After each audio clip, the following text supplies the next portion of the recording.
Karregutta operation की अगर बात की जाए, देश का सबसे बड़ा ऑपरेशन उसको माना जा रहा था। देश की पूरी नजर यहाँ पे थी।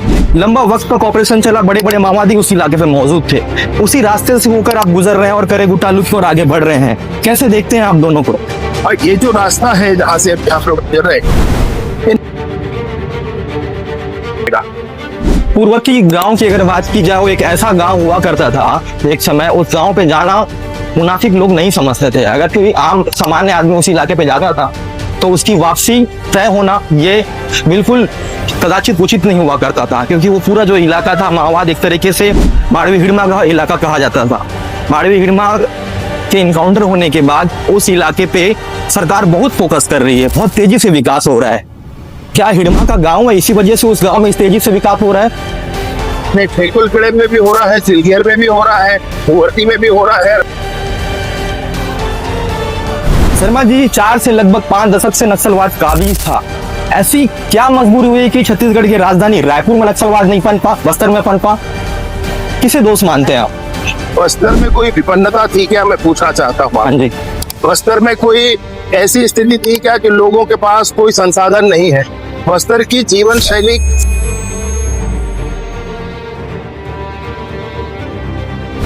सवाल ये है कि लगातार बहुत से ऐसे माओवादी जो हैं, जो जेलों में बंद हैं, कई केसों पे बंद हैं, जो उनकी ऐसी मजबूरी थी उस वक्त, क्योंकि परिस्थितियां विपरीत थी, ना चाहते हुए भी वो माओवादियों के साये में पल रहे थे। ऐसे में कई ऐसे केस हैं जो उनके ऊपर लगे हुए हैं, वो आज भी जेलों में बंद है। तो उनकी रिहाई को लेकर कोई प्रयासरत की जा रही है? जो कमेटी बनी है, क्या उस पर वाकई पहल की जा रही है? लगातार जो कांग्रेस है, छत्तीसगढ़ के जो पूर्व उप मुख्यमंत्री है टी.एस. सिंहदेव, उन्होंने भी एक एलिगेशन लगाया। कैसे देखते हैं आप? हिरम का कांड कांग्रेस वालों को भी याद होगा, हम सबको तो याद है ही है। जी। एक चर्चा का विषय इन दिनों बना हुआ है। कांग्रेस इसको एजेंडा बनाने की भी कोशिश करती है कि बस्तर से नक्सलवाद खत्म हुआ, तो नक्सलवाद खत्म करने के बाद बीजेपी जो है जल्द और जंगल जमीन को बस्तर को उद्योगपतियों को सौंपने की तैयारी कर रही है। ये लगातार जो है वो सवाल उठते हैं। आप कैसे देखते हैं बतौर एक गृह मंत्री होने के नाते? मुख्यमंत्री जी ने कितनी बार कहा, सदन में कहा, यहाँ कार्यक्रमों में कहा। आउटसोर्सिंग एक बड़ा मुद्दा है। स्थानीय स्तर पे जो लोग होते हैं, जो शिक्षाएं उनको यहाँ से मिलती है, क्योंकि आदिवासी बहुल क्षेत्र है बस्तर, यहाँ पे उस तरीके से शिक्षाएं नहीं मिलती जिस तरीके की शिक्षाएं रायपुर और बिलासपुर के लोगों को मिल पाती है। बस्तर आंतरिक समस्याओं से जुड़ा था, जूझ रहा था नक्सलवाद, जिसकी वजह से कई जो लोग हैं वो शिक्षा से वंचित रह पाए हैं। अगर शिक्षा भी मिली भी है तो उनको उस तरीके से शिक्षा नहीं मिली है जिस तरीके से वो रायपुर के बच्चों के साथ वो क्वालिफाई कर पाए। ऐसे में लगातार जो वैकेंसियां निकल रही है उस पर वो क्वालिफाई नहीं कर पा रहे हैं, तो उनके सामने एक निराशाजनक जो है वो देखने को मिल रही है। आप कैसे देखते हैं इसको? अभी हम पर्सनल फाइटर की वैकेंसी निकाल रहे हैं। हाँ जी। ये स्पेसिफिकली खोल कर निकालेंगे, ये बस्तर के बच्चे ही भरेंगे।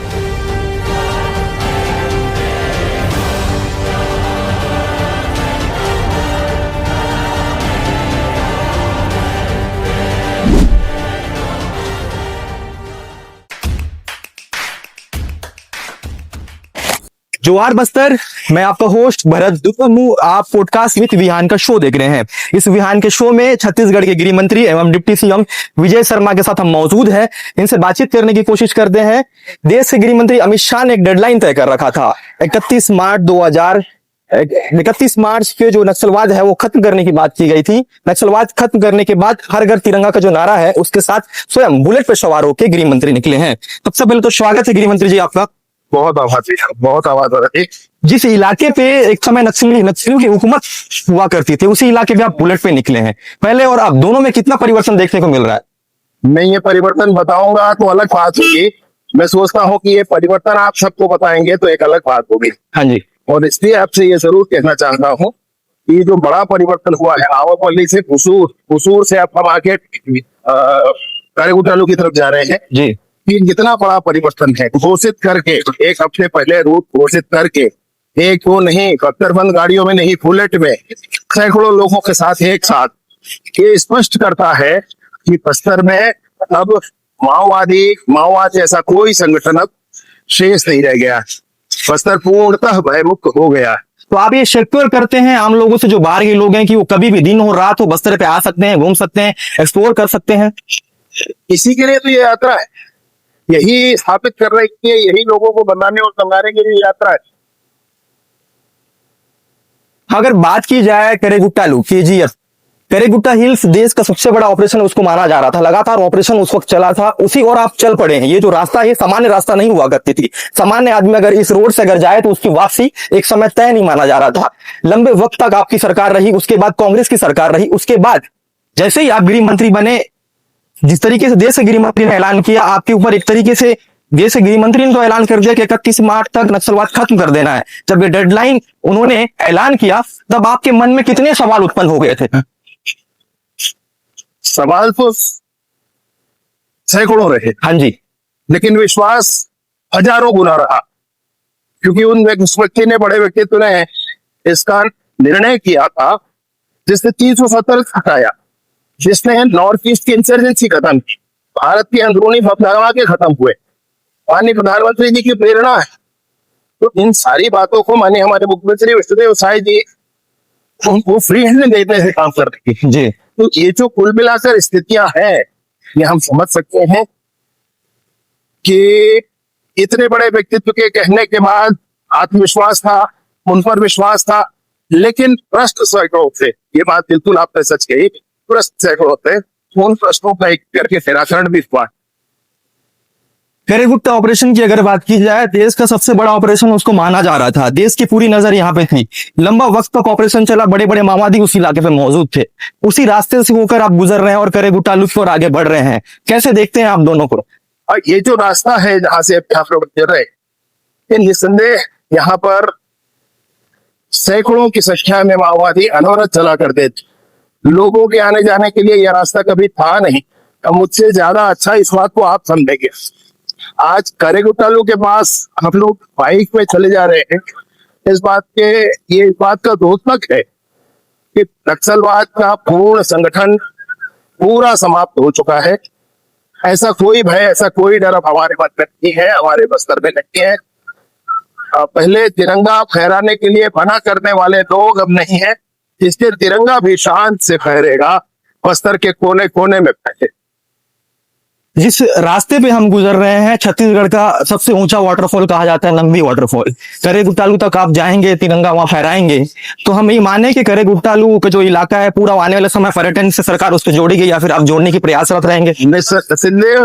नंबी वाटरफॉल वरन करेगुट्टालू भी, वो भी साथ में, और आने जाने वाले अन्य स्थानों पर भी मैं आप सदैव ये कहूंगा कि पर्यटन के लिए ये बहुत अच्छा स्थान है, इसको पर्यटन से जोड़ना ही चाहिए।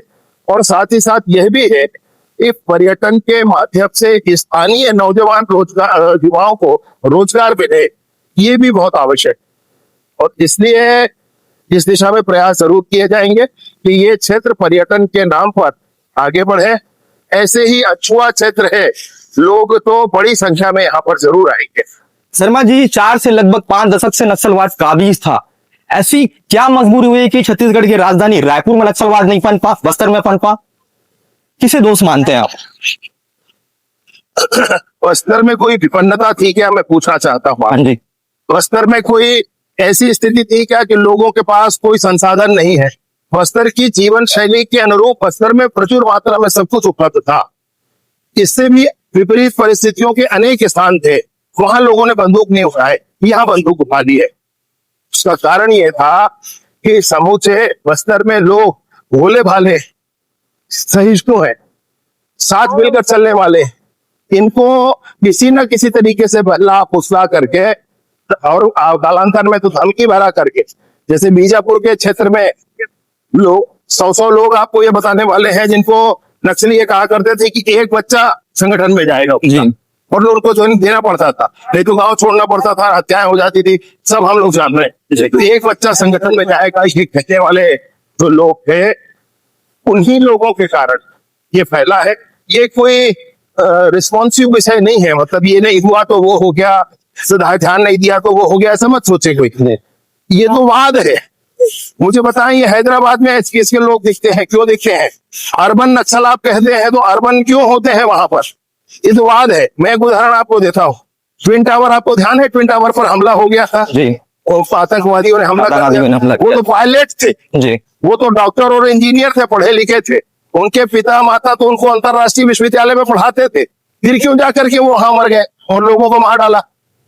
दिमाग में वाद ला दिया। दिमाग में बात ला दी। यही बात यहाँ भी हुई। लोगों को कोई विषय नहीं था इन सब बातों से। वो दिमाग में माओवाद ला करके कहा गया कि बंदूक की नली से सरकार निकाल देगी। तो सरकार जो बंदूक की नली से बनती है, वो सरकार बंदूक की नली से ही बात करती है। लोकतंत्र की ये परिपाटी नहीं है और भारत में माओवाद नहीं आ सकता। हम लोकतंत्र के पुजारी हैं। लोकतंत्र हमारा अमर रहेगा, इसको कोई नहीं रोक सकता।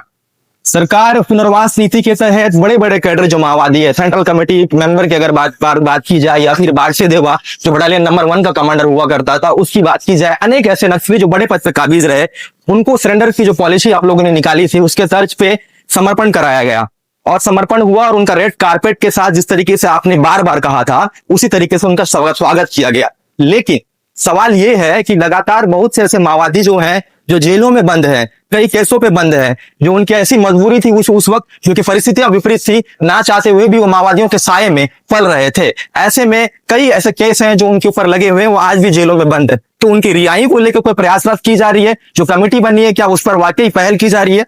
लगातार जो कांग्रेस है, छत्तीसगढ़ के जो पूर्व उप मुख्यमंत्री हैं टी.एस. सिंहदेव, उन्होंने भी एक एलिगेशन लगाया। कैसे देखते हैं आप? झीरम का कांड कांग्रेस वालों को भी याद होगा, हम सबको तो याद है ही है।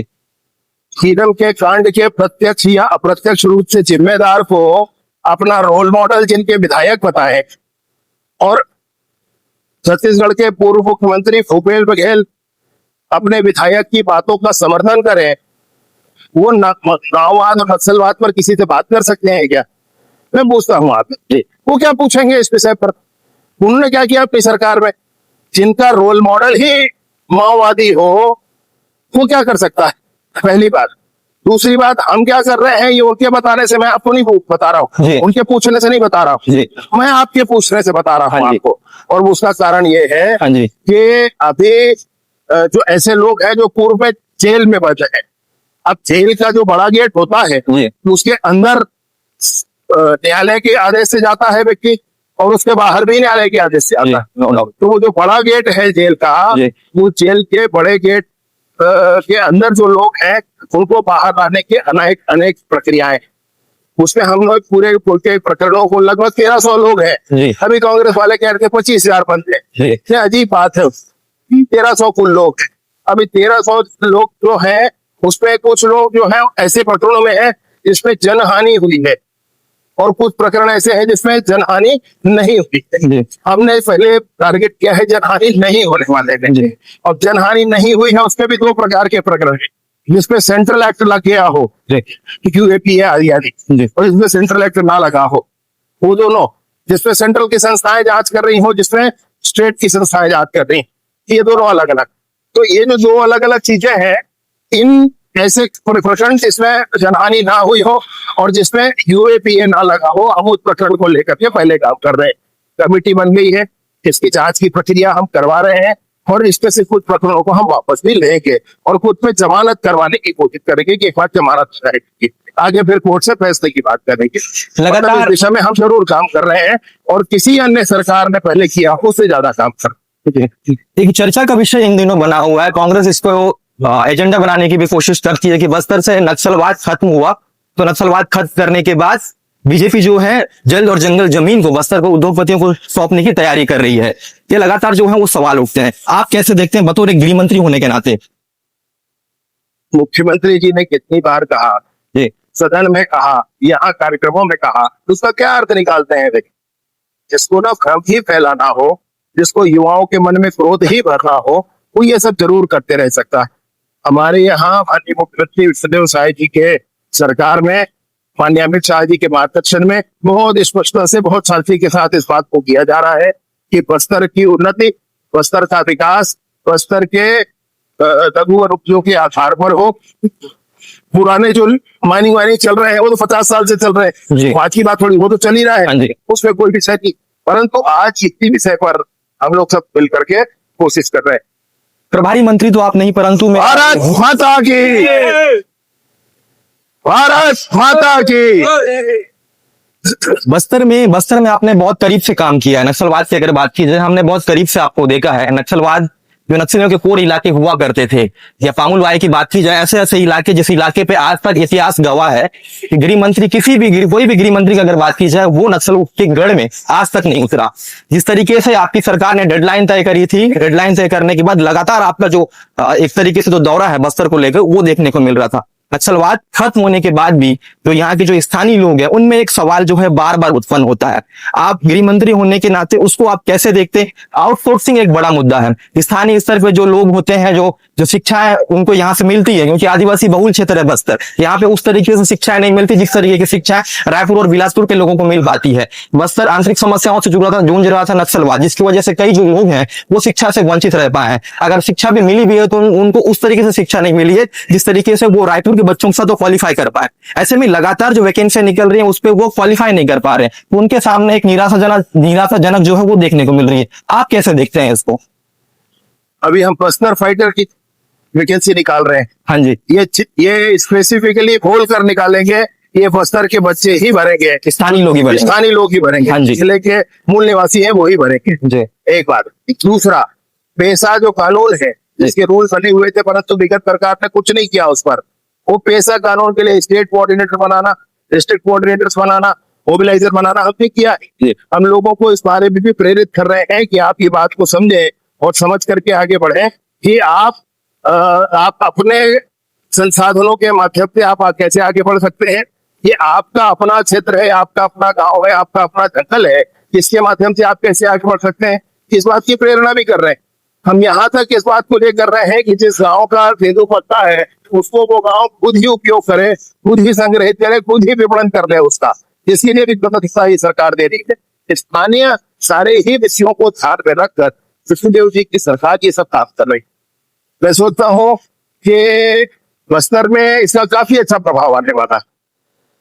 बहुत महत्वपूर्ण सवाल है। जिन माओवादियों ने लगातार कई लोगों के घर को उजाड़े हैं और पुनर्वास नीति के तहत उनका समर्पण हुआ है, वो लोग जिनका परिवार उजड़ गया, क्या उनके साथ न्याय संगत होगा?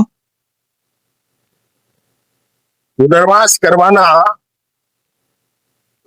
करवाना कितना आवश्यक था जी, ये आप समझ रहे हैं। जी, जब ऑपरेशंस हुए, हाँ जी, और ऑपरेशंस के बाद बड़ी संख्या में लोग न्यूट्रलाइज हुए, जी, क्योंकि दूसरे राज्यों से जो लोग आते थे नक्सली, वो दूसरे राज्यों के नक्सली तो उनको तो बड़े अच्छे से ध्यान था जी, कि उनको क्या करना है क्या नहीं करना है जी, और स्थानीय लोग मारे जा रहे थे। जी, और जब स्थानीय लोग मारे जा रहे थे तो इस बात की चर्चा भी हो रही थी कि लोग स्थानीय नौजवान मारे जा रहे हैं। जी, ऐसी स्थिति में आपको पुनर्वास करवाना ही था, जी, और इसके पुनर्वास के सारे प्रावधानों को पूरी ताकत के साथ लागू किया गया है।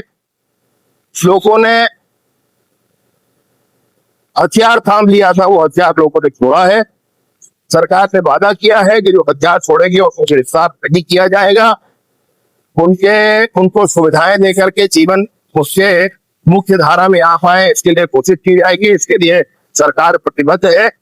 जिन घरों के साथ ऐसा हुआ था उनके लिए भी पर्याप्त योजनाएं हैं। ये परिस्थिति जन्य चीजें हैं।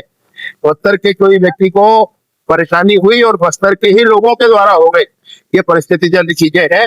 इसमें उस दृष्टि से सोचना कि किसने किया था, उस व्यक्ति ने नहीं किया था, उस परिस्थिति ने किया था, उस व्यक्ति ने नहीं किया था, उस संगठन ने किया था। आज आप उस व्यक्तियों से व्यक्तिगत तौर पर मिले, बिल्कुल साधारण सीधे साधे गांव के लोग हैं, लेकिन प्रक्रियाओं के कारण, संगठन के कारण, वो तो विचारधारा के कारण, उस परिस्थिति के कारण जो कुछ लोगों ने किया है उसको उस दृष्टि से ना देखें। मेरा यही करना है और मेरा बहुत ही इस बात पर स्पष्ट रूप में कहना है कि कोई भी अगर ये सोचेगा कि हथियार किसी भी तरह से कोई उठाने की बात सोचेगा जी, तो उसको उतना ही खतरनाक, उतना ही माकूल जवाब तुरंत दिया जाएगा। और सारी मुस्तैद है आज की उसका सच है। नक्सलवाद खत्म होने के बाद आपकी नक्सलियों के कोर इलाके जब वो हुआ करते थे, उस इलाके पे आपकी पहली प्राथमिकता क्या होगी? सारे ही काम है, थोड़े थोड़े नहीं, सब किस्म के काम है। पहली प्राथमिकता का विषय क्या है? सुरक्षा जो है वो तो चल रहा है, उस पर काम। बाकी जो अन्य विषय है, शिक्षा है, स्वास्थ्य है, इस पर काम करने की आवश्यकता है। सबसे पहले स्वास्थ्य की दिशा में काम करने की आवश्यकता है, जी क्योंकि उस दिशा में काम हो रहा है। यहाँ पर प्राकृतिक संसाधन बहुत है, परंतु फिर भी आप देखेंगे तो बहुत से बच्चे आपको कुपोषित दिखते हैं। जी बच्चों का कुपोषित दूर होना चाहिए। यहाँ पर लोगों के स्वास्थ्य की चिंता होनी चाहिए। बहुत काम है, बहुत काम। इसमें सरकार के ही आधार पर काम कोई सोचेगा तो पूरा नहीं होने वाला है। इसमें तो सबको सामने आकर करना पड़ेगा। पूर्ववर्ती गांव की अगर बात की जाए, वो एक ऐसा गांव हुआ करता था एक समय, उस गांव पे जाना मुनासिब लोग नहीं समझते थे। अगर कोई आम सामान्य आदमी उस इलाके पे जाता था तो उसकी वापसी तय होना ये बिल्कुल कदाचित उचित नहीं हुआ करता था, क्योंकि वो पूरा जो इलाका था माओवाद एक तरीके से माड़वी हिड़मा का इलाका कहा जाता था। माड़वी हिड़मा के इनकाउंटर होने के बाद उस इलाके पे सरकार बहुत फोकस कर रही है, बहुत तेजी से विकास हो रहा है। क्या हिड़मा का गांव है, इसी वजह से उस गांव में इस तेजी से विकास हो रहा है? नहीं, खेकुलखेड़े में भी हो रहा है, सिलगेर में भी हो रहा है, कुंवरती में भी हो रहा है, रायगुड़े में भी हो रहा है, सभी जगह हो रहा है। गाँव क्यों तुझे एक जगह थोड़ी होता है। हाँ, आने जाने वालों ने वही देखा होगा। जी। वो एक अलग मामला है। वो आसपास के गाँव जाकर देखेंगे तो वहां भी मिल जाएगा विकास। हिड़मा के इनकाउंटर को लेके भी सवाल जो है वो उठते हैं। ये कहा जाता है कि पकड़ के उसको मारा गया, और अलग अलग तरीके से जो सवाल हैं वो उठते हैं। आप कैसे देखते हैं? मणिकोणसा में जो मारे गए उसके बारे में सवाल कौन पूछेगा? जी। चिंगावाड़ा में जो मारे गए उसके बारे में सवाल कौन पूछेगा? करभागुड़ा वाला कौन पूछेगा? घोड़ा गांव कौन पूछेगा? चित्ता गुफा कौन पूछेगा? अब मुझे बताएं, टेकलगोड़े में कौन पूछेगा? कौन पूछेगा इस बातों? ये जो रास्ता है, जिस रास्ते से बुलेट पर सवार होके आप निकल रहे हैं, इस रास्ते की अगर बात की जाए, ये जो पहाड़ नजदीक से नजर आ रहा है, इसी पहाड़ पे लगातार कई दिनों तक ऑपरेशन चलाया जा रहा था। वो ऑपरेशन ऐसी ऑपरेशन चल रही थी जिसको लेके पूरी देश की नजर यहाँ पे थी। लगातार आप लोग मॉनिटरिंग कर रहे थे। इसके बारे में थोड़ा सा अगर आप बताएं कि किस तरीके से ऑपरेशन स्टार्ट हुआ था। हमको बहुत स्पष्ट सूचना थी कि करेकोटालू पहाड़ी पर बहुत से नक्सली एक साथ एकत्रित है, कोई एटीपी है और उनका बड़ा जखीरा वहां पर है। ये सब कुछ स्पष्ट हो गया था। उसी के आधार पर ऑपरेशन करने की कोशिश थी। उन लोगों ने अपनी सुरक्षा के लिए दो उपाय किए थे। एक तो हजारों माइक्स लगाए, हजारों माइक जी। और दूसरा लोग स्टीप ढलान वाली जगह है जी। उस ढलान पर उन्होंने मोर्चा बनाया था। तो ये तो माइंस लगाए थे हजारों। इन माइंस को भी समझना पड़ेगा, ये देख करके, और ऑपरेशन करना आवश्यक है। ये देख करके बड़ा ऑपरेशन प्लान किया गया। उसमें बड़ी परेशानी भी हुई। जो माइंस था वो रास्तों के अलावा जंगलों में भी रेशम बिछाया गया था, इसलिए कोई ठहरा नहीं होता था कि सब कौन सा माइंस बनेगा। बहुत थे हमारे साथी उसमें हताहत हुए। आज जब ऊपर चढ़ने की बारी आई थी जी। तो मेन रोड को छोड़ करके, जो पगडंडियां थी उसको छोड़ करके खाड़ों पहाड़ों के बीच से ऊपर चढ़ा गया था। यहाँ पर उनको गोलियों से उनका सामना नक्सलियों ने किया था। कई चौपर उतारे गए थे वहां पे। हाँ, चौपर भी उतारे गए थे, बाद में पहले थोड़े ऊपर जी। डिहाइड्रेशन जवान हुए थे। आदमी जाएंगे जी। स्थान सुरक्षित करेंगे तब चौपर करता जी। तो वो बड़ी ही घटना थी और फाइनली वहां से अधिकतम नक्सली निकल कर भाग गए थे और जखीरा उनका बड़ा पकाया था जिसको नष्ट किया गया था। आज वो पूरा स्थान सीआरपीएफ के ट्रेनिंग कैंप के लिए तब्दील हुआ है, निर्धारित कर दिया गया है जी। उसमें अब कोई इस तरह की झटक कभी नहीं होगी। लोग आराम से घूमने जा पाएंगे वहां पर। सर, पुलिस के सामने नक्सलवाद तो खत्म हो गया, लेकिन एक नई चुनौती है वो देखने को मिल रही है। फ्रेशर आईडी एक बड़ी चुनौती है। कई जो नक्सली जो न्यूट्रलाइज जो हुए थे, उन नक्सलियों द्वारा जो आईडी लगाया गया है उसको निकालना और पुलिस के सामने नहीं चैलेंज लगातार निकाला जा रहा है जी। इसमें कोई संशय नहीं है। अभी भी जो फोर्सेस हैं वो हर जगह से जाते हैं और हर जगह इस काम को कर रहे हैं जी। अभी जो आईडी लगाने वाले 3 लोग हैं जी, एटीएम काउंटर में तीनों मारे गए जी, तो खत्म हो गया मामला खत्म हो गया। वो नहीं पता चलता है कहाँ गया है जी। इसलिए ये परेशानी होती है। अन्यथा ये लगाया ही जा रहा है। लेकिन हम जिस मार्ग से आए ना, जी। मैं सोचता हूँ उसमें सैकड़ों पीछे होंगे अंदर। हाँ जी, एकदम इसकी जानकारी नहीं है अभी किसी को, इसलिए ऐसा है। हर घर तिरंगा का जो यात्रा आप निकाल रहे हैं, बस्तर के वो इलाके से आप निकल रहे हैं, पूरा नक्सलवाद का इलाका हुआ करता था, अब लगातार बाइक पे निकल रहे हैं, कैसे देख रहे हैं बदलाव की नींव को? बहुत अच्छा है, बहुत अच्छा है, बहुत अच्छा है। तो हमारे साथ छत्तीसगढ़ के गृह मंत्री विजय शर्मा मौजूद थे, इनसे मैंने बातचीत करने की कोशिश की। विहान के शो में हम हर एक को सवाल पूछे हैं जो सवाल हम पूछना चाहिए था। बुलेट पे सवार होके हम निकले थे। इस सवाल में वो सवाल, जिस सवाल को लेके लगातार जो सवाल उठते हैं, उन सवालों को लेके मैंने सवाल पूछा कि जिस तरीके से 4 से लगभग 5 दशक से माओवाद काबिज था, माओवाद काबिज होने की वजह से इस इलाके पे सामान्य आदमी की आवाजाही नहीं हुआ करती थी। ऐसे में नक्सलवाद खत्म होने के बाद इसी इलाके पे अब लोग जो है वो आ रहे हैं, क्योंकि ये वही इलाका है। यहाँ से नजदीक की अगर बात की जाए करेगुट्टा हिल्स, जो वही पहाड़ी इलाका है जिस इलाके पे देश का सबसे बड़ा ऑपरेशन जो है वो चल रहा था, और उस ऑपरेशन से बड़े बड़े जो माओवादी है, सेंट्रल कमेटी ऑफ मेंबर जो सीएम के पद पे काबिज थे, उनको न्यूट्रलाइज किया गया था। ये कहीं ना कहीं जिस डिप्टी सीएम और गृह मंत्री से मेरी बातचीत हो रही थी, ये वही डिप्टी सीएम और गृह मंत्री हैं जिन्होंने नक्सलवाद के खिलाफ एक प्रहार नेतृत्वकर्ता के तौर पे उन्होंने यहाँ पे अपनी भूमिका अदा की थी। इसी वजह से आज जो यहाँ के लोग हैं, आसपास के जो लोग हैं, भयमुक्त होके पूरी तरीके से तिरंगा जो है, हर घर तिरंगा जो है, उसको लेके एक जो शान है उनके चेहरों की अगर बात की जाए या फिर उनकी मुस्कान की अगर बात की जाए, जहाँ पे लोगों की आवाजाही सामान्य तौर पे सामान्य दिन में नहीं होती थी, आज आप देख सकते हैं ये भीड़ का कारवां आपको नजर आ रहा होगा। मेरे राइट साइड पे आप देखेंगे किस तरीके से जो बुलेट है, जो गाड़ियां हैं, वो आपको नजर आ रही होगी। और वहीं अगर राइट साइड अगर देखेंगे आप, यहाँ पे सीआरपीएफ का कैंप है, और वहीं ठीक राइट साइड पे आप देखेंगे यहाँ पे ये हेलीपैड है। इस हेलीपैड के बारे में मैं आपको बता दूं, ये हेलीपैड आपको नजर आ रहा होगा। जब जब करेगुट्टा हिल्स में ऑपरेशन हुआ करते थे तो लगातार अगर किसी भी तरीके से कोई जवान अगर जख्मी हो रहा है तो उसको एयरलिफ्ट करने के लिए यहीं पे चॉपर उतारा जाता था। जब चॉपर यहाँ उतरती थी उसी दरमियान यहाँ से एयरलिफ्ट करके उनको बेहतर इलाज के लिए छत्तीसगढ़ के राजधानी रायपुर उनको ले जाया जाता था। ऐसे में जरा सोचिएगा कितना बदलाव है पहले और अब। लगभग 4 से 5 दशक से माओवाद जो है वो काबिज था। बस्तर कई वर्षों से आंतरिक समस्याओं से जूझ रहा था। वो आंतरिक समस्या जिसका जड़ ना तो खत्म हो पा रहा था, ना उसको उखाड़ा जा रहा था। लगातार सरकारें बदली, बीजेपी की सरकार आई, उसके बाद कांग्रेस की सरकार आई। लगातार राजनीतिक गलियारों में आरोप और प्रत्यारोप का जो दौर है वो देखने को मिला, लेकिन कहीं ना कहीं इसको खत्म करने का जो दौर है, अंतिम दौर नहीं आ पा रहा था। इस सरकार में जिस तरीके से देश के गृह मंत्री अमित शाह ने जो डेडलाइन तय किया था 31 मार्च 2026 तक नक्सलवाद को खत्म कर देंगे, और डेडलाइन जिस तरीके से ऐलान तो कर दिया गया, हम जैसे जो जर्नलिस्ट थे हमारे मन में बहुत सवाल उत्पन्न हो रहा था, क्योंकि हमने बहुत करीब से नक्सलवाद को देखा है। तो हमें ये बिल्कुल श्योरिटी नहीं थी कि नक्सलवाद पूरी तरीके से खत्म हो जाएगा। लेकिन देश के गृह मंत्री ने जो कहा 31 मार्च 2026, उससे पहले ही जिस तरीके से नक्सलवाद का जो परचम था, जिस तरीके से मजबूती से उनकी जो किला थी, उनको किला को ढहाने में एक तरीके से जवानों की विशेष तौर पे भूमिका रही है, तभी आज और हम इस इलाके पे भयमुक्त होके 24 घंटा आवाजाही करते हुए नजर आ रहे हैं। ये जवानों की मैं तस्वीर है वो दिखाने की कोशिश करूंगा। मेरे पीछे ठीक राइट साइड पे आप देखेंगे, रोटेशन करिएगा, जवान आपको नजर आ रहे होंगे, सीआरपीएफ के जवान है। आमतौर पे अगर बात की जाए, ये जो आपको सड़क जो दिख रहा है, इस सड़क की अगर बात की जाए, लेफ्ट साइड पे आप देखिएगा, ये सड़क मैं आपको दिखाने की कोशिश करता हूं।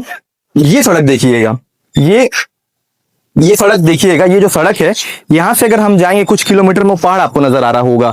इसी और से जो वाटरफॉल है वो भी जहा जाता है, और उसी से नजदीकी से करेगुट्टा हिल्स जो पहाड़, वही पहाड़ है जिसके बारे में मैं बार बार छत्तीसगढ़ के गृह मंत्री विजय शर्मा से सवाल पूछ रहा था कि सर किस तरीके से रणनीति बनाई गई थी। शर्मा जी, क्या लग रहा था, कितने लोगों की वहां पे मौजूदगी थी, कौन कौन ऐसे बड़े नक्सली थे जिनकी वहां पे मौजूदगी की आपको हिंट मिली थी? अगर इस हिंट में लगातार देश का सबसे बड़ा ऑपरेशन उसको कहा जा रहा था, उस ऑपरेशन को किस तरीके से डील की जा रही थी, किसने इंटेलिजेंस का रिपोर्ट उस पर था, कितने आईबी उस पर काम कर रहे थे, किन किन जवानों की भूमिका थी, उस जवानों की भूमिका के तर्ज पे किस तरीके से इस ऑपरेशन को लॉन्च किया गया था, तमाम सवाल थे। जवाब पूरी तरीके से छत्तीसगढ़ के गृह मंत्री एवं डिप्टी सीएम विजय शर्मा से मैंने लेने की कोशिश की, और इसी सवाल के साथ हर घर तिरंगा यात्रा में मैंने बुलेट सवारी करते हुए उनके साथ तमाम सवाल जो पूछे जाने चाहिए, तमाम सवाल जो आम जनमानस से जुड़े हुए, उन तमाम सवालों को मैंने छत्तीसगढ़ के गृह मंत्री विजय शर्मा से पूछा।